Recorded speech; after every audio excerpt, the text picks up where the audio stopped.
Setan Besar.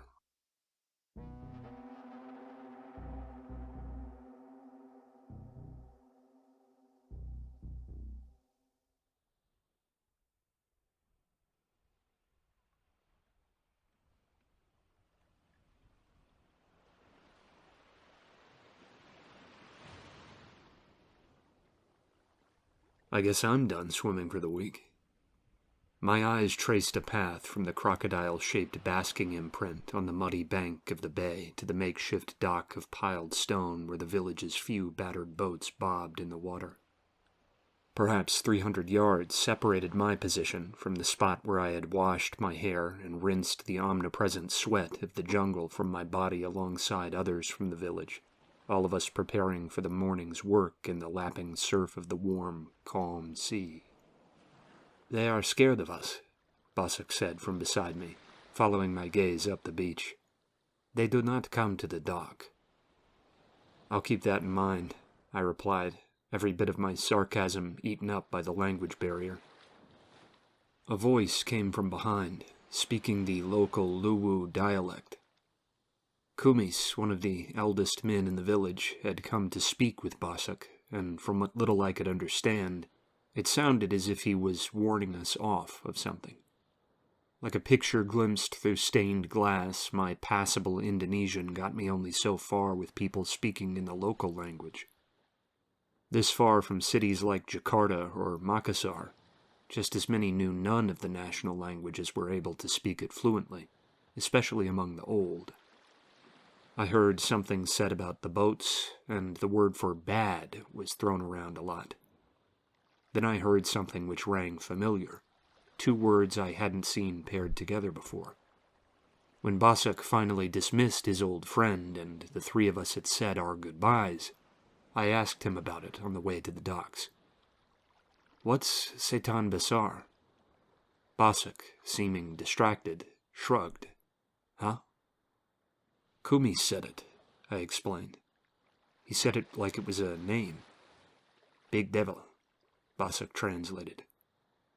"I know that much," I said, helping him flag down the boat that was coming in to pick us up for the day's trip as he double-checked our bags. "Those are Indonesian words. What I mean to say is, what's big devil?" "Local story," he said, waving out toward the water. "Some big fish the coast people say hunts the bay. Kumis says they saw it last night." The battered little motorboat, which ferried fresh water from the shore to the ramshackle fishing platforms and floating villages out on the bay, was piloted by two boys no older than 12 or 13.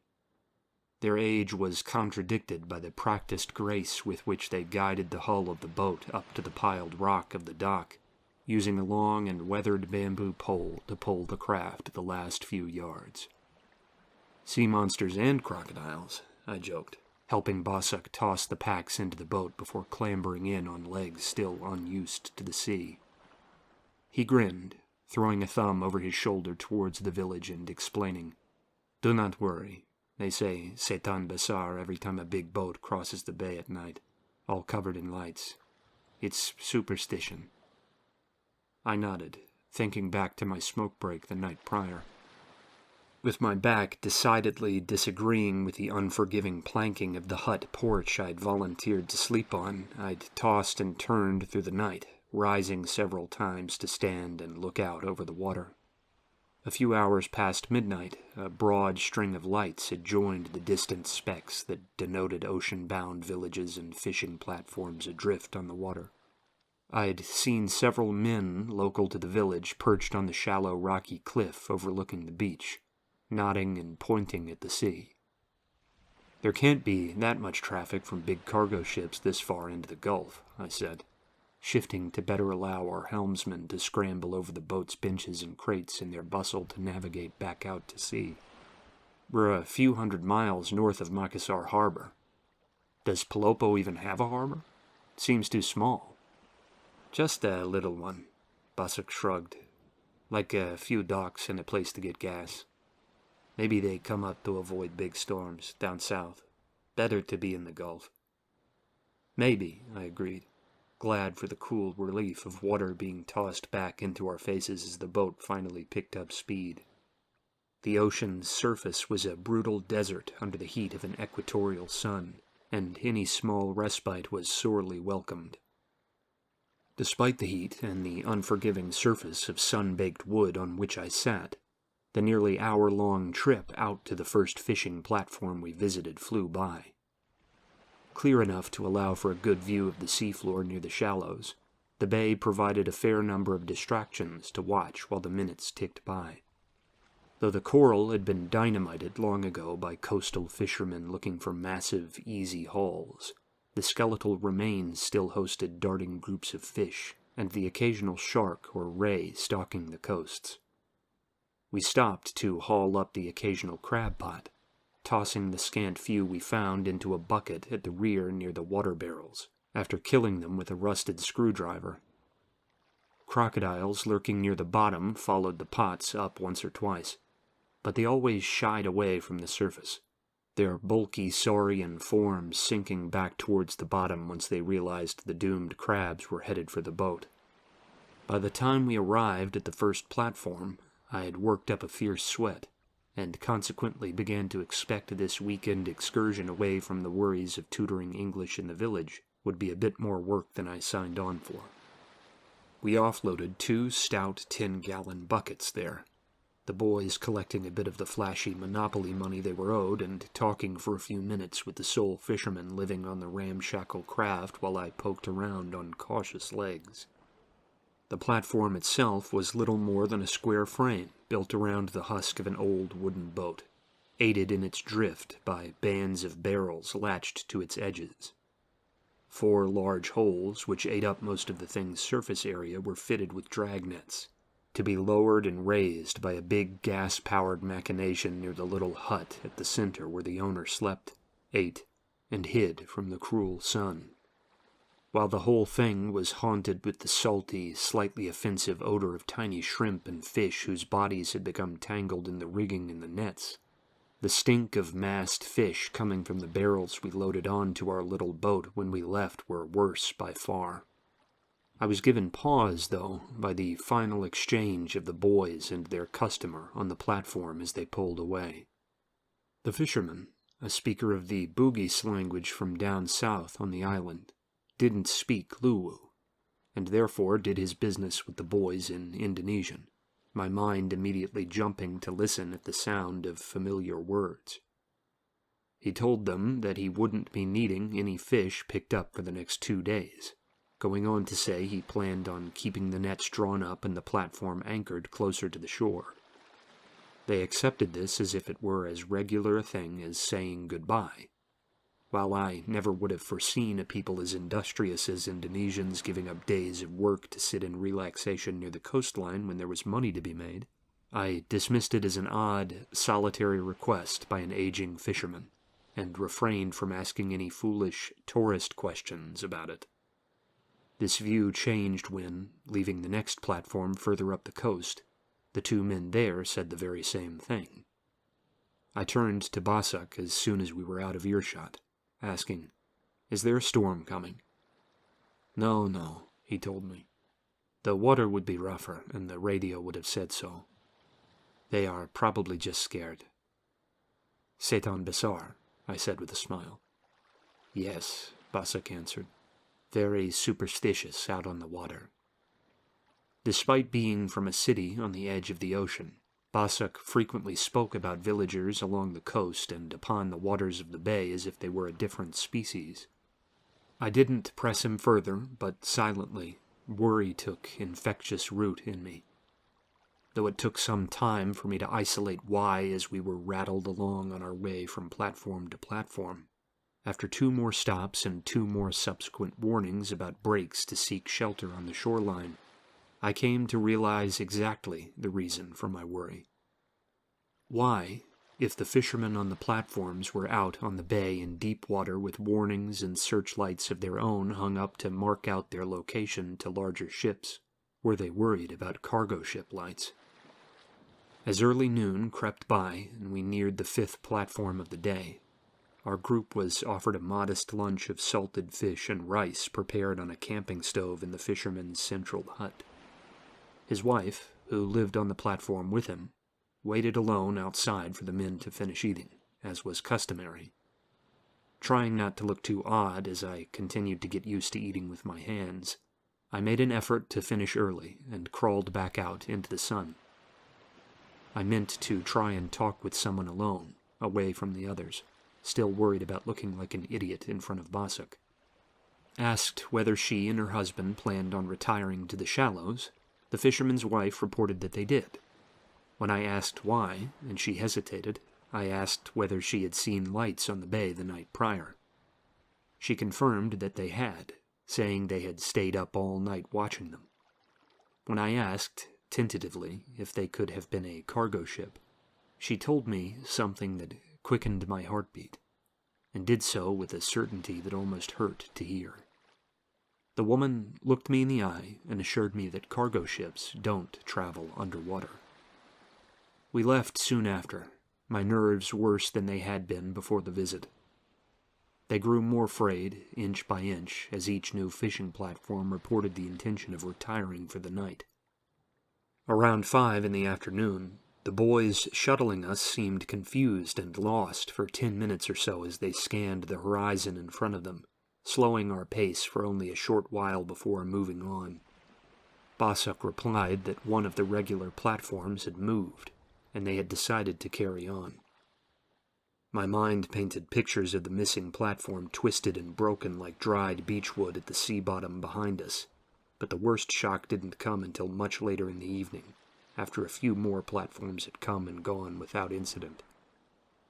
The village of Laweo was the spot at which we had decided to rest, and around 8, as the first signs of the coming sunset were approaching, we came near enough to distinguish it from the haze of the heat radiating off the slow-rolling ocean. Immediately, our guides felt there was something wrong. I recognized it in the tone of their hushed conversation more than any words I recognized. Then, as we neared the place, even my unpracticed eyes read that something must be very amiss in Laweo. A great expanse of makeshift wood built up around several thick support beams running down into the relatively shallow water over the skeleton of an old reef. Laweo had many more huts crammed onto its primary platform than any of the coastal villages I had yet seen on the bay. Boats, some quite a bit larger than the little motorboats I had grown used to, bobbed securely in long lines spiraling outward from the platform, their hulls tethered together in their bulk adding to the potential living space of the floating village. Despite the deepening dusk, I could spot not a single light in the entire wood and metal sprawl, and I heard not a single voice on the air over the low rolling thrum of the sea's mellow surface. Several miles downriver from Cincinnati, back home, there was a rotting riverboat from the dawn of the 20th century that came to mind, its image creeping back into my head from childhood. Though I knew as well as the locals at my side there should be ample noise as the residents bustled in preparation for evening prayers and the final meal of the day, not a peep rose from Laweo's silent husk. The rusty sheet metal roofing of its huts creaked and moaned in the salt wind whipped up from further south out to the wilder sea, and all at once, as I was assaulted by the foreboding scope of the place in the closing dark, I felt desperate to leave. "It looks empty," I observed, feeling foolish even as I spoke, praying Basuk could say something that would make sense, that would calm me down and take my racing mind away from the lights I had seen on the bay last night. "Yes," Basuk said, his eyes narrowed. "I've never seen it like this." One of our local escorts muttered to Basuk in nervous tones, and I strained in vain to understand the strange sounds of the Sulawesi dialect. Basuk himself looked a bit shaken by what he heard. "They left all the boats," Basuk reported to me, my eyes flitting back to the huddled masses of older vessels bobbing on the water. "I thought they had gone, but the boys say they cannot have gone." There was a moment's torturous mental scramble as once again they broke into speech among themselves. While they debated how to react, Bossuck seeming much cooler under the sudden pressure of the situation than the local boys. My eyes scanned the sunset-flecked water of the bay.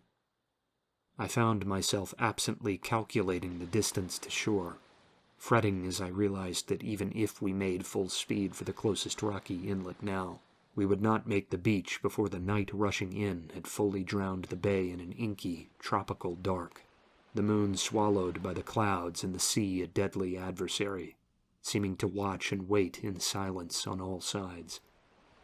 The youths seemed to realize this too, waving towards the distant beach and speaking in hurried tones, their eyes darting occasionally out towards the horizon, beyond which we all knew was the mouth of the greater bay, and the endless deeps of the sea beyond. "We can't leave without checking for people in there," Bossuck said, bringing me back into the loop by speaking in Indonesian. "We don't know whether something bad has happened. They could be in there, hurt." Both our guides seemed to be against this proposal, but I hesitated to join them wholeheartedly.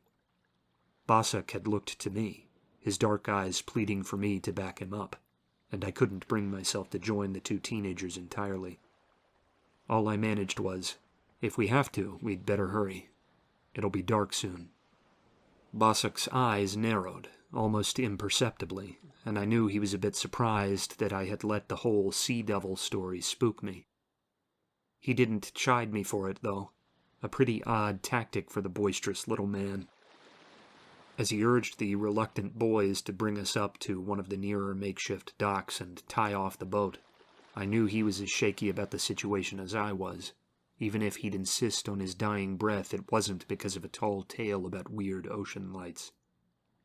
Docking alongside one of Loeo's many shipways amidst the graveyard of abandoned boats bobbing there was a strained affair, with the boys only agreeing to come alongside the newly derelict vessels after being assured they could wait on the boat for our return.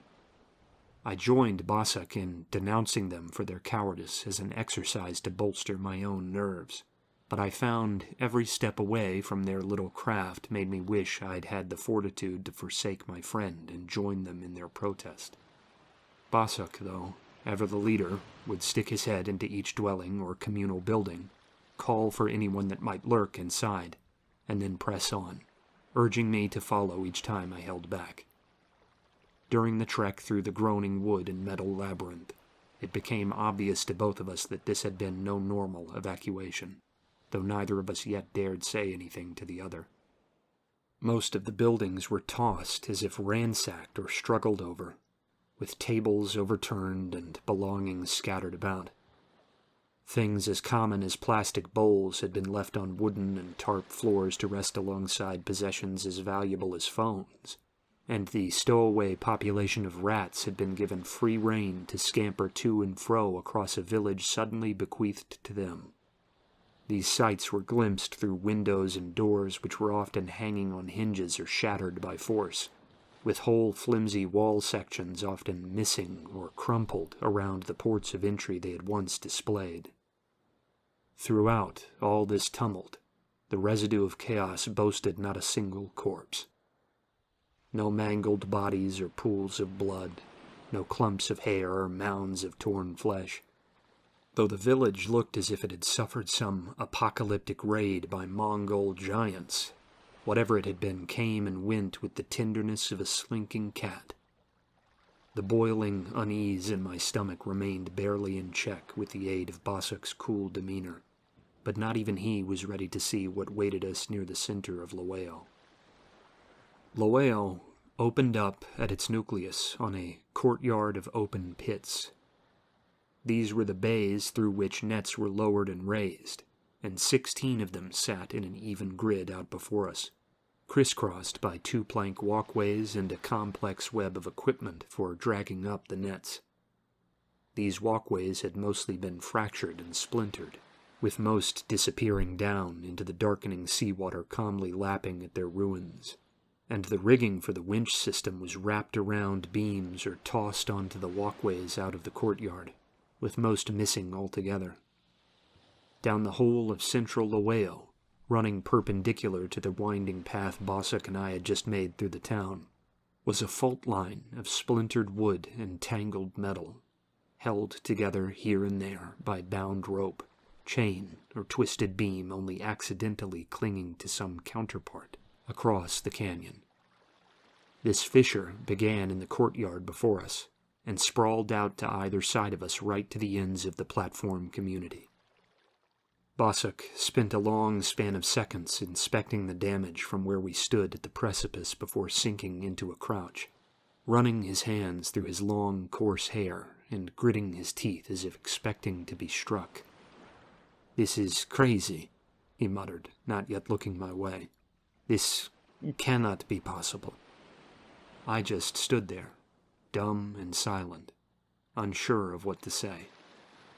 My eyes were on the ocean, visible down the run of crevice which had been so bluntly carved through Laweo, ever aware of how close to night the dusk was creeping. "Do you trust the water?" Bossuck asked the question fast, as if pulling at a band-aid. I looked down to find him meeting my eyes for the first time since we entered the town. There was real fear shimmering there. "I don't know," I said, looking back out to the darkening sea, "but I definitely don't trust the village." As if to punctuate my point, an errant surge in the ocean's surface, small by most measures, bucked the two halves of the town, with the portion opposite our own rising a full 6 inches higher than ours before sinking as we mimicked its motions. It was unnerving to see how loosely the two halves were anchored together, and the movement seemed to kick Bossuck into speech. "Okay," Bossuck said, shaking his head as if to clear blinders from his eyes. "Let's be quick." Winding back towards the outer edge of town, we moved with an urgency that surprised me. It had taken only the span of a few minutes to strip away from Bossuck all the calm he had displayed on the journey to the town center. What little remained of both our composure was stolen from us in the nearly dead light of the sunset by the distant sound of an aging motor rumbling to our ears through the zigzagging streets of Laweo. Without a single word exchanged between us, we both burst from a nervous trot into a full sprint, scrabbling around corners and knocking shoulders and knees against debris and torn doorways as we ran. When we exited the sprawl a minute or so later, neither of us were surprised to see that our guides were a dissipating shape in the distance, their boat visible mostly as a frothing wake of white ripples forging its way towards the distant shore in the low light. Silence prevailed, our eyes on the shore and our minds on the sea below, its calm roiling ever present and eternally threatening. It was then that the first damnable, unbelievable thing happened. At the time, I wasn't certain I had actually seen it, though even I was worried enough to be frightened on an elemental, animalistic level of what I had witnessed. What made that initial moment of fear and simultaneous self-doubt all the worst is that I saw it alone, with Bossuck clueless to the whole spectacle.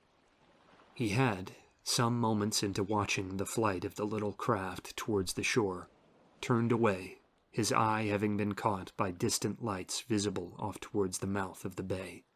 Finally breaking the silence to comment that the boys must have seen the lights and flown into a panic, he chuckled to himself, muttering something about commandeering one of the abandoned boats to get ourselves to shore. I don't know why, but despite the terrible foreboding the lights had inspired in me the night before, I didn't turn to look with him. Perhaps it was fear that kept me staring after the boat in blank desperation not to confront the shimmering unknown across the water. Regardless of the cause, what I witnessed looking westward after the boys was far, far worse than anything the lights might have offered me. Not 10 seconds into Bossuck's spotting of the lights and rambling concoction of a plan to escape the water, there was a distant, almost imperceptible crash of water being broken. It was only truly audible because it coincided with the sudden sputtering halt of the fleeing boat's dying engine which, though muffled by many hundreds of yards over open water, had been grating on my mind like a fly near the ear on a muggy day. This was accompanied by a shadowy blur of motion and disturbed water, something like the breaching of a small whale. The boat, more a silhouette than an object at this point, jolted upward into the air above the water just slightly, then disappeared beneath the waves, its wake halted and disrupted by the thrashing aftermath of some invisible, violent action. The whole affair lasted maybe 2 seconds. A scant few frames played out on the reel of my mind. The dusk was deep, and the rich blues of the coming night had settled in, leaving the moon brighter than the horizon-cloaked sun. I couldn't be sure how much of what I'd just seen was reflection off the waves in the dying light, a fact of which I reminded myself constantly over the hours to come. What I couldn't deny, though, was that the boat and the boys piloting it had vanished, and their trail of rippling water was soon absorbed and lost to the calmly lilting surface of the bay. It was as if the sea itself had swallowed them. When Bossack eventually noticed my disinterest in the lights and turned to join me, he asked what had happened to the boat. I evaded, saying I was trying to figure that out myself. It had just slipped out of sight, I told him, but when he floated the idea of borrowing one of the old boats to chase after them again, I flatly refused. I stammered and sputtered over how the lights in the bay meant there might be danger in the bay, and told him that whatever happened in Loeo the night before was likely spent.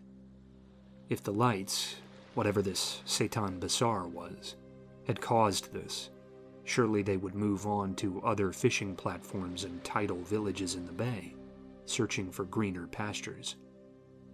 Thinking back on it, Bossack must have sensed how upset I was, because I didn't have to talk with him long to get him to agree to bed down and wait out the night on the platform with me. Perceptive as he was, he may even have guessed that I saw more than I let on of the boy's disappearance. Regardless, we shrank back into the maze of wood and metal to find a place to hide until dawn, his eyes on the dancing blue shimmer across the bay, and mine on the dark water around us, ever so clear in the daytime, and ever so murky after the sun's retreat. We settled, after a time, on the roof of a storage shed which housed a vast collection of stored fresh water. We could replenish our bottles if we grew thirsty in the night, but more importantly, the shed seemed to have held no interest for whatever had ravaged Loeo the night prior. Not a single one of the barrels within had been split or mangled, only overturned and jostled lightly by what I could then only imagine as probing, searching hands.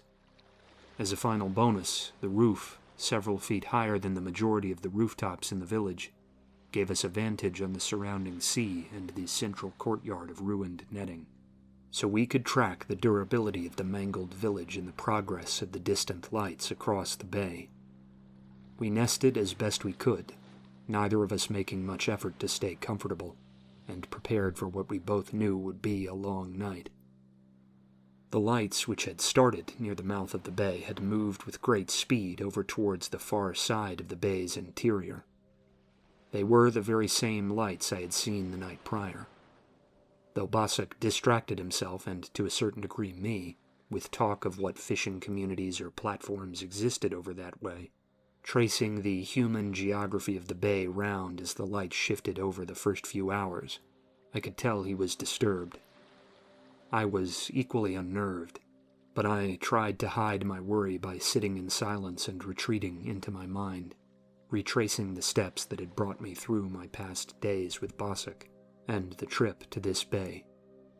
If I had just used my brief illness and nausea a few days prior as an excuse to retreat to Makassar and a warm hotel bed, I might have been freshly bathed and sipping wine to the sound of silly Indonesian serial dramas, instead of chewing my lower lip and tossing furtive glances at the water's glowering moon-kissed surface.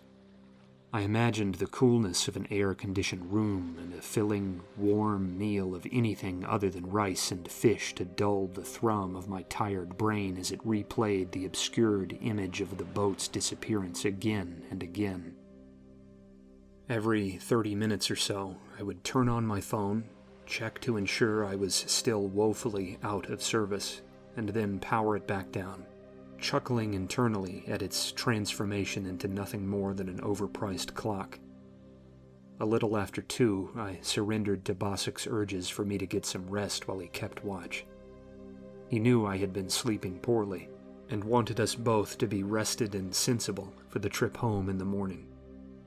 Try as I might, I cannot imagine how I managed to actually fall into sleep, for despite several sleepless nights on hard boards prior to this one, the adrenaline of the situation and the equally uncomfortable corrugated sheet metal of the rusty roof beneath us should have conspired to make any thought of rest impossible.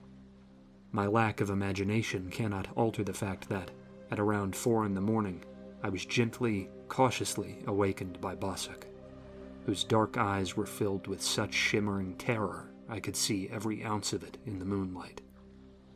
But the light playing off his face was different, I soon realized, looking every bit like the wavering ripples reflected on a ceiling above a lit indoor pool.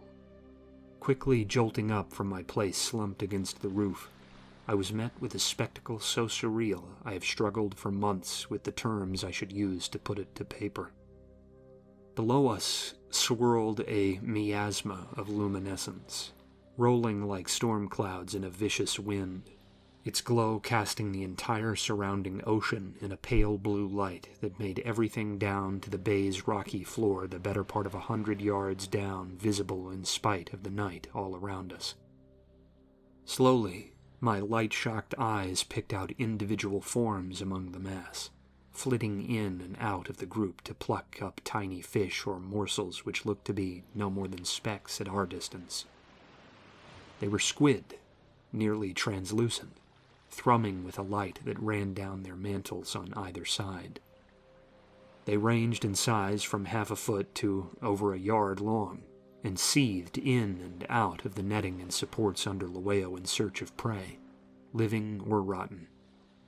There were thousands of them, many more than I could accurately pin a number on. So engrossed was I with the mass of them at work that it was only when subtle movement in the town below caught my eye that I shifted my gaze from that initial spectacle towards the open water closest to our position on the roof, where Bossak stared with icy intensity. It was the twitch of a great arm that drew my attention. I took it to be a gigantic snake when I laid eyes on it, rising up from one of the courtyard's central fishing bays and winding its way with slow, methodical purpose into one of the nearby streets of the town. Only when the dark, rust and amber flesh of the thing rotated during its search to reveal the suckers underneath did I realize that it was a limb. I spotted 2 more wrapped in fleshy coils around some net winches on either side of the courtyard, both tapering back down toward a sunken mass just beneath the water in the break between the 2 halves of Laweo. Under this mass, more of the huge tendrils darted out with manic speed into the gleaming crowd of squid below, plucking them from their roots and dragging them up through the water to a fate we couldn't see, somewhere below that shapeless shadow shuddering like live gelatin beyond the surface. It was easy enough to guess, though. "Don't move," Bossak whispered, the syllables so dampened they might as well have been mouthed. "It might feel us."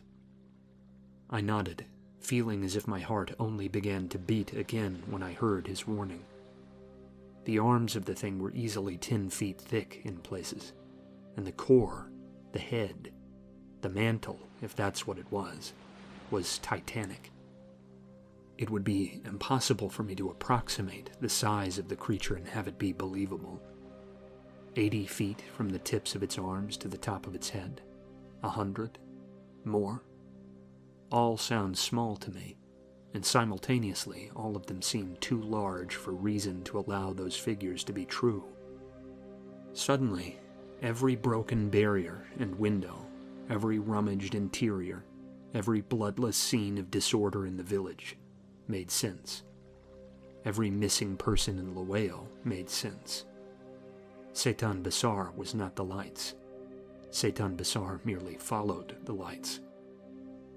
We only stood there perhaps 10 or 15 minutes. I expected at every breath to be confronted by some horror film worst-case scenario in which an unseen tentacle burst through the metal roof at our feet and dragged us out, kicking and screaming, into the water, but it never came.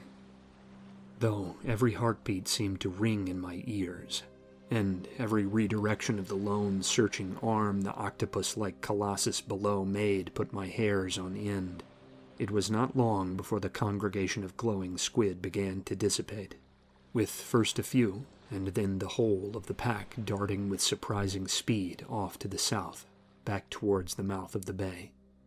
Loeo's unwanted guest retracted its arms, and sunk into the water as little more than a shadow in the returned darkness of the early morning, disappearing to either follow its food source or retreat into whatever cave or crevice it had emerged from that night. The last parting gift it gave was yet more confusion, for I saw as it left that its many retracting arms ended in two-pronged fingers, sharp but flexible. Neither of us talked until the dawn broke over the mountainous shoreline and lit the ocean with its gracious light. Nor did we share much other than functional talk about distance and time as we fueled and took one of the abandoned boats back to the little community from which we had embarked the day prior. No one there questioned us when we left for the city of Palopo within an hour of returning, and Basak didn't protest when I told him I was taking the first bus that night back to Makassar. I didn't tell him I had shifted my flight out of Indonesia at great cost forward, so I could depart the next evening, but I had a feeling he guessed as much. For his part, the loss of his usual boisterous talkativeness was all the confirmation I needed that he was greatly disturbed. Flying home to America's Midwest, I quite contentedly vowed never to see an ocean again. It is a personal vow I have kept for nearly a decade, and which I don't plan on breaking in the future.